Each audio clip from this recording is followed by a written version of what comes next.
Thank you for coming today. I'm attorney Gloria Allred. I'm accompanied by two of my clients who are alleged victims in this case, and they will be making remarks. We are here today to witness the arraignment of Kevin Pearsall in the Orange County Superior Court in Westminster. Mr. Pearsall, who is the defendant in the case of People v. Pearsall, was a California State Parks Superintendent and a supervisor of many of the alleged victims, some of whom are my clients. The defendant was here for an arraignment this morning on numerous felony charges and some misdemeanors for allegedly secretly recording videos of a number of male employees when they were either changing their clothes in the locker room, showering, or perhaps using the restroom adjacent to the locker room at Bolsa State Beach in Orange County. My law firm, Allred, Morocco & Goldberg, and I represent 9 of the alleged victims of Mr. Pearsall. Approximately 1 month ago, we filed a lawsuit on behalf of 3 of the alleged victims, and next week we expect to file a second lawsuit on behalf of additional victims whom we now represent. So there's a total of 9 victims or alleged victims that we represent at this point. The lawsuit we filed is against California Department of Parks and Recreation and Kevin Pearsall. What is alleged against the defendant Pearsall by prosecutors and also in our lawsuit is very disturbing. Many of our clients who are alleged victims feel violated and betrayed by the system, including their employer, the state of California, who they felt could have and should have prevented what they were forced to suffer. Of course, the defendant, Mr. Pearsall, is entitled to be presumed innocent unless and until he is found guilty beyond a reasonable doubt in a court of law in the criminal case, or in the alternative, if he has decided to enter a plea of guilty. He entered no plea today. He asked instead for a continuance. So that continuance that was requested will cause the arraignment to be continued until September 21st at 8:30 in this courthouse. At that time, we do expect that he will enter a plea. It will be up to him whether he enters the plea of not guilty or guilty. But it's highly unlikely. I believe that he will be granted an additional continuance because that is the 3rd time that he is appearing before the court. But whatever the result in the criminal justice system, our clients will continue to seek accountability and justice for what they have been forced to suffer. We continue to be very, very proud of the courage that our clients have demonstrated in coming forward to assert their rights. And we look forward to fighting for justice for them, both in the criminal justice system and the civil justice system. And with that, I am going to introduce 2 of my clients, and they are going to talk about how they feel about having seen Mr. Pearsall today, both in court and also in the hallway, and anything else they like to add. And they'll introduce themselves, and they'll also tell you what their title is in their employment at Bolsa State Beach. I'm a park aide at Bolsa Chica State Beach. I was a lifeguard at Bolsa Chica State Beach from 2014 to 2022. And I saw Kevin today in the hallway, and when he walked past me, my stomach dropped. I averted my eyes from seeing him. I couldn't look him in the face. What I saw as I looked down is him smiling. I didn't smile back. This isn't a joke to me, and I took it very seriously, and it was obvious this was just another game to him. Can we ask Matthew the sense of betrayal? You're at your workplace, you're changing into your uniform, Yep. and there's at least one hidden camera somewhere, maybe more, recording for days and months and years. Can you please talk about that betrayal? The locker room was just a place where we were supposed to be safe, and it was just a safe place for us to change. And he betrayed our trust and the department's trust. Did you notice anything in the locker room that were red flags to you? Anything in your behavior No. during this time? No. Did you get I'd like to.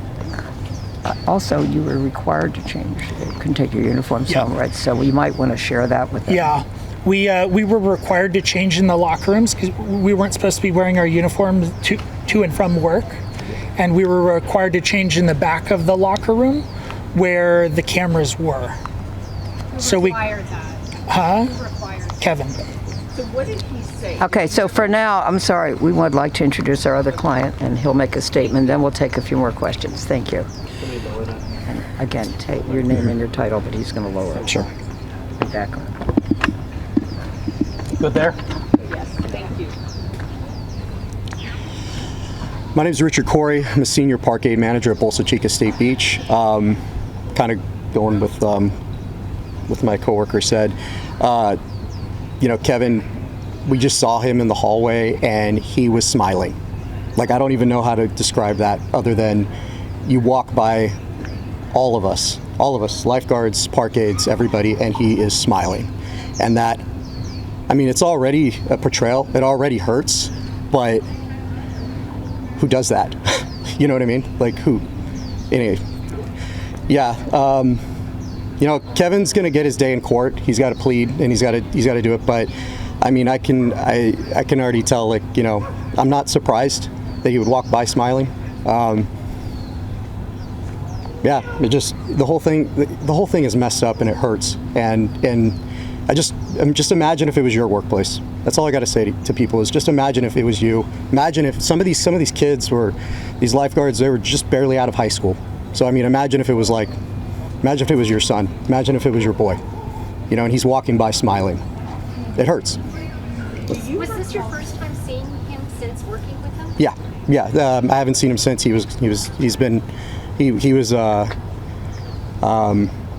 there's a lot to it, but yeah, he hasn't been back. So. And Yeah. how long had he been your supervisor?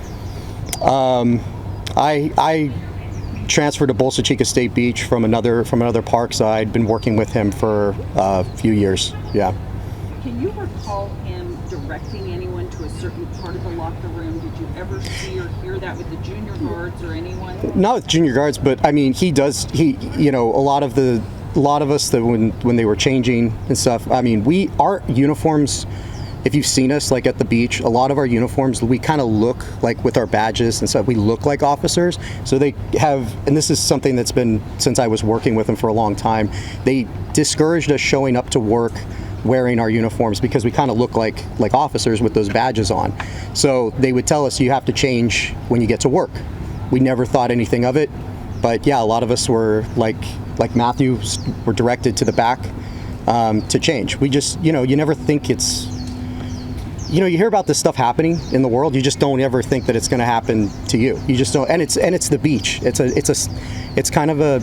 a safe, nice place to work. You don't really think that it's going to happen. So Where do you fear those images have gone? that is one of the horrible thoughts, right? I wish I could give you an answer to that, and I don't know. And that gives you a lot of anxiety. I'm gonna be real. That makes the whole thing hurt. Either you don't know how many people or who disseminated it to, and that's the worst part. Actually, you just don't know if you're out there. Okay, one second. Did you want to add anything about how you feel about you don't know where the images have gone? If you don't want to, that's okay. No, I'm okay. Okay. I want to also add one thing, which is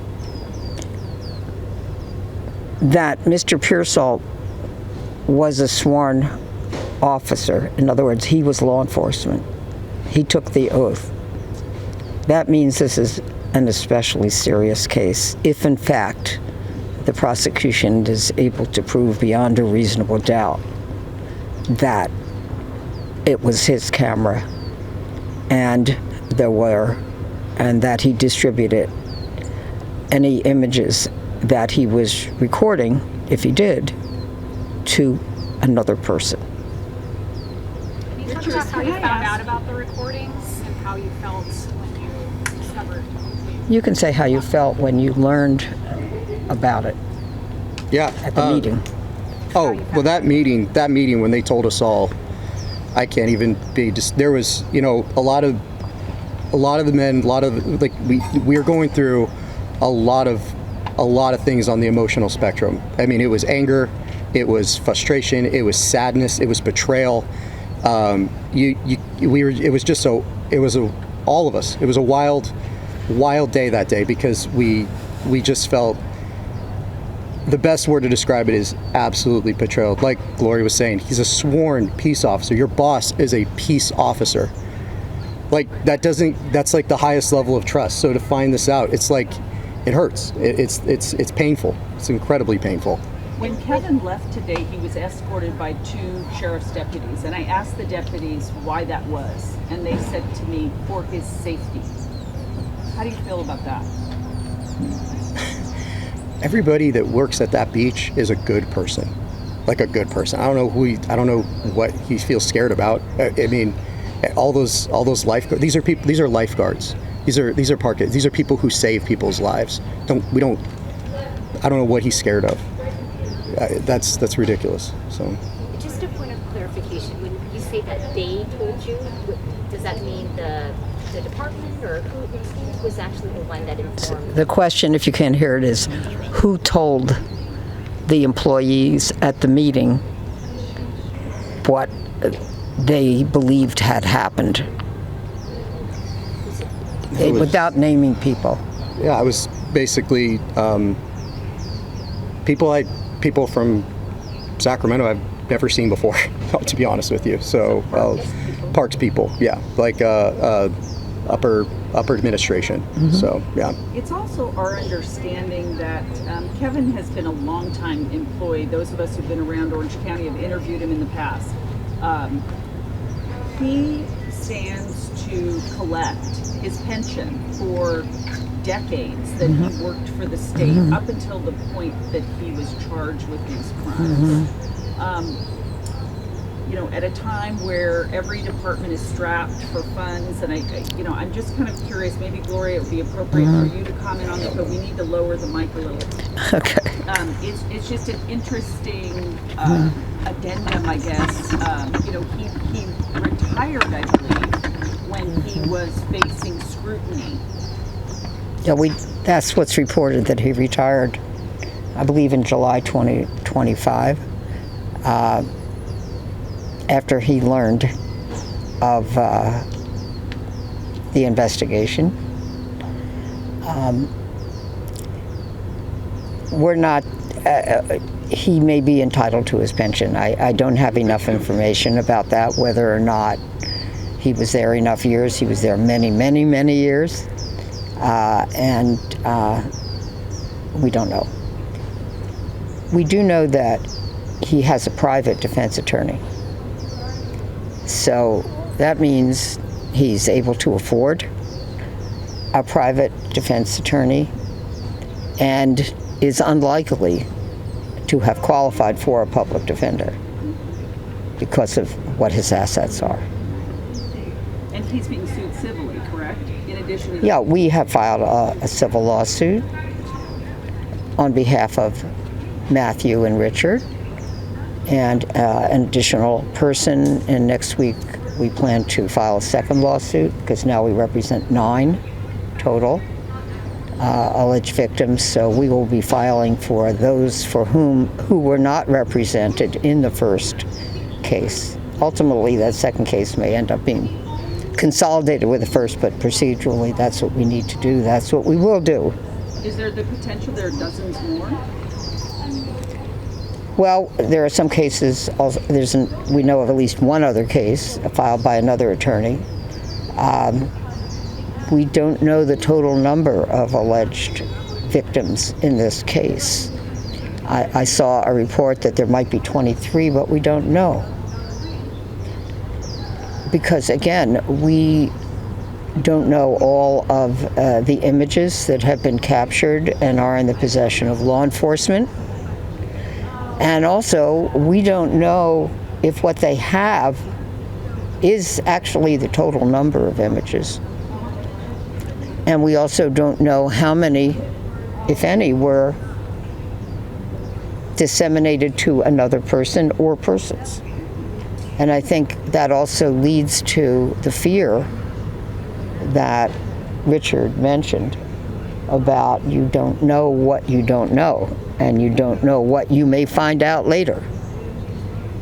That also we have another very large group of plaintiffs in another case, Los Osos case, involving a number of high school girls who were secretly videotaped.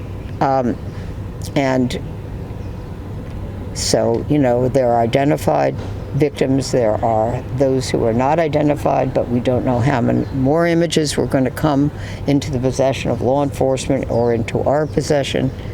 So the anxiety about what you don't know and what's on there and what you might see, and whether it's just partial image of their bodies without their face, but that could be later identified as them. We don't know what they're wearing or not wearing, whether they're totally naked, partially naked, what they're doing. The fear of the unknown is completely understandable. The defendant is out on his own recognizance with 5 felony counts. Do you feel like this is an injustice? I mean, it's originally $500,000 bail, but just to kind of let him... Yeah, he's out on bail. That's true.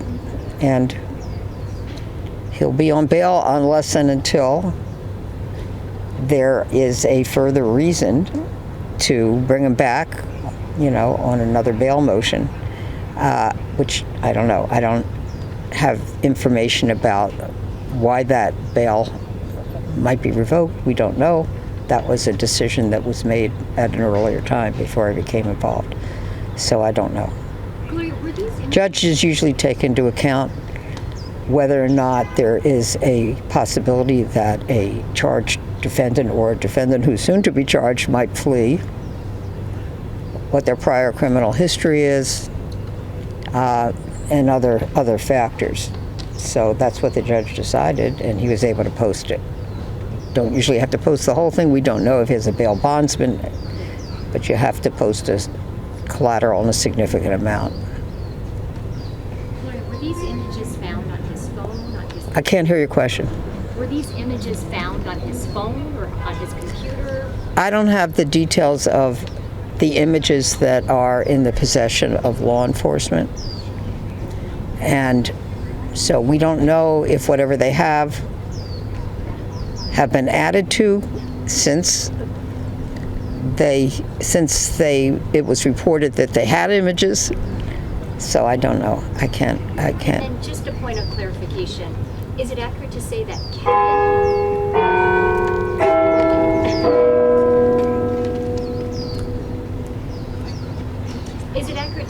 it was Kevin who required you to change in a different, in a certain section, or was it the department, or what? Well, I mean, Kevin represented the department, so whoever told them to change, whether it was Kevin or anyone else, I don't think we want to say at this point, but that was a requirement, or that they changed there. So that they would not, the reason given allegedly was so that they would not be mistaken as law enforcement, which they weren't, but it might appear from their uniforms that they were. So that was the justification. And was there a point where that changed? In other words, did they show up at work for many years or months wearing uniforms, and then all of a sudden Kevin said, okay, new rules, now we're going to change in the locker room? Yeah, I think we don't want to go into what Kevin said or didn't want to say, because that's going to be the subject of the evidence in this case and also in our civil case. I I think we just want to be accurate with our attributions. So is it accurate to say that the department required employees to change at a certain point, or that Kevin is the one who... Well, we don't want to say whether it was Kevin or someone else, but as I say, Kevin represented the department. He had been the superintendent. He was a supervisor. So is it fair to say that it was a department requirement or an expectation The moment I got hired, I was told to do that. by a state representative? Not before I had transferred over to Bolsa Chica. Okay, you want to just say that? So before I had transferred over to Bolsa Chica, I worked at another beach, and that was what they had told us to do. Yeah, and when we leave too, like when we leave to go, if we're going on a lunch break, we're told to take our uniforms off and then put them back on when we come to work. Like that was, I don't know if there was something that happened in the past where someone tried to stop a parkade that looked like an officer and they weren't, or something. I don't know, but that's, I just know from day one. When I was at Crystal Cove, and then and even when I transferred over to Bolsa Chica, it was encouraged. I'm not sure if it was actually, but I know that's what they were telling us to do. I haven't done it since, obviously. So, but yeah. And how do we spell your last name, Mr.? Corey, Corey. Are you still both employees? Yeah, I still work there. Yeah. In fact, I got to be at work in a few hours. So yeah. So. Is there any background on how this investigation was launched into Kevin? Like how did somebody just... Yeah, we don't want to say how the investigation was launched because I think that's for law enforcement to say at an appropriate time. But obviously, when the employees were told, and that's when Richard and Matthew were present, there had been sufficient notice to the state that they really were required to contact their employees and let them know. So that's all I can say. But anyway, thank you so much for coming, and we are likely to see you on September 21st. And do these gentlemen plan on attending as well? Well, we'll have to see what their work schedules are that day. But they've been very courageous. And I do want to say that I know that one of the reasons that they are willing to speak out today, Matthew and Richard, because they do care deeply about other employees, Yeah. and especially the younger ones, Yeah. right? Who have been deeply also deeply affected, and they are very concerned about the well-being of others, and they want to know that they want the others to know that they can stand up and fight, and that their rights have been violated, and that there is something they can do about it. And they're not alone in this, because those who have been there longer, like Richard and Matthew, and also some of our other clients, they're really role models for the others, that they can do something about it. They can seek justice, and they're not alone in this. And combined, how many years do you two gentlemen have with the state? Do you want to say? Here, say on my, you can just say, with the state? The state? Or with this current, Bolsa Geez, Chica or State Parks, or... How many do you have? From 2004 to... So 20 years for you? You were 2004. Yeah. I'm 2000. So Matthew's saying since 2004? Yeah, till 2026, so 22 years for me. 22 years, he's saying. And you're I saying? have to look because I'm pretty sure it was after COVID, but yeah. Okay, after COVID. Yeah. All right. 30 Yeah. years. Yeah. Yeah. Okay, thank you. Do you mind saying and spelling your names, both of you? Okay, you want Sure. to Yeah. say and spell your name? My name's Richard Corey, Richard, and then Corey, Corey. Yes. Matthew, Matthew, and Dawson, Dawson. And you're both currently still working. Do you have a title? Yeah, Yeah. I'm a parkade. Yeah. Matthew's a former lifeguard parkade. I'm a senior parkade manager over there. Yeah. Thank you. Thank you very much. Thanks for coming. Thank you.